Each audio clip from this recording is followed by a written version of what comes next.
Hi everyone, welcome to my channel Rehana's పూరీలు. ఈరోజు మన ఛానల్లో తెలంగాణ స్టైల్ సర్వపిండి ఏ విధంగా తయారు చేయాలో చూద్దామండి. ఈ స్టైల్లో కానీ చేసుకుంటే ఎంతో టేస్ట్గా ఉన్నాయండి. ఇవి స్నాక్స్ ఏం లేనప్పుడు ఈ విధంగా తయారు చేసుకొని టీలో తింటే చాలా టేస్ట్గా ఉంటాయండి. ఫస్ట్ కొత్తిమీర, ఇట్లా కరివేపాకు మన చెట్లకు ఉందండి, ఎంత కావాలంటే కోసుకుందాము. తర్వాత రోకలిలో చిన్నుల్లిపాయలు, అల్లము, ఉల్లిగడ్డలు, పచ్చిమిర్చి, కొన్ని ధనియాలు వేసి బాగా దంచుకోవాలండి. రోటిలో దంచడం వలన టేస్ట్ అనేది డబల్ అవుతుందండి.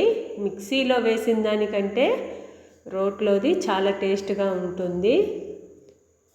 ఇప్పుడు దీన్ని ఒక బౌల్లోకి తీసేసుకోవాలి. నెక్స్ట్ ఒక పెద్ద బౌల్ తీసుకొని మనకు సరిపడినంత బియ్యం పిండిని వేసుకోవాలండి.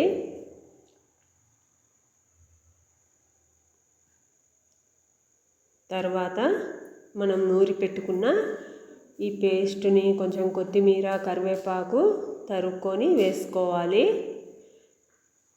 వేయించి పెట్టుకున్న పల్లీల్ని కూడా వేసుకోవాలండి.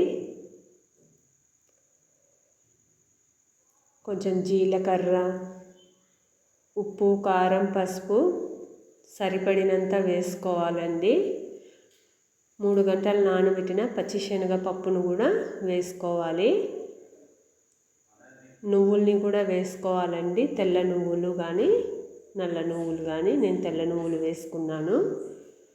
ఈ విధంగా ఫస్ట్ ఒకసారి కలుపుకున్న తర్వాత కొన్ని వాటర్ వేసుకుంటూ ఇది పిండిని ముద్దలాగా కలుపుకోవాలండి.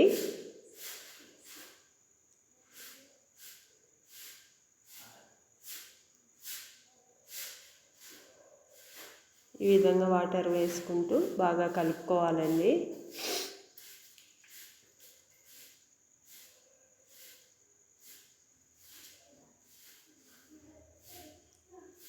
నేను నువ్వులు వేయడం ఫస్ట్లో మర్చిపోయానండి, అందుకే మధ్యలో కలుపుకున్నాను. వీటికి కొలతలు అనేవి ఏం లేవండి, మన ఇష్టము. ఎంత కావాలంటే అంత వేసుకోవచ్చు. ఇందులో వేసే ఇంగ్రీడియంట్స్ అన్నీ ఈ విధంగా ముద్దగా కలుపుకున్న తర్వాత పెనం తీసుకొని ఆయిల్ అప్లై చేసుకోవాలండి. దీని మీద పిండిని ఈ విధంగా ముద్ద చేసుకొని పెట్టుకొని ఈ విధంగా స్ప్రెడ్ చేసుకోవాలండి. మధ్యలో హోల్స్ పెట్టుకొని ఆయిల్ వేసుకోవాలి. ఇప్పుడు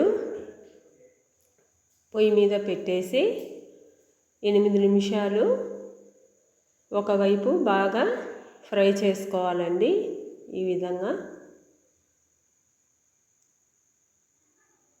నేను పొయ్యి మీద చేసుకుంటున్నానండి, టేస్ట్ అనేది బాగా వస్తుందని. రెండో వైపు 2-3 నిమిషాలు ఫ్రై చేసుకోవాలండి. అంతే అండి, టేస్టీ తెలంగాణ స్టైల్ సర్వపిండి రెడీ. మీరు కూడా ట్రై చేసి ఏ విధంగా వచ్చిందో చెప్పండి. Thanks for watching.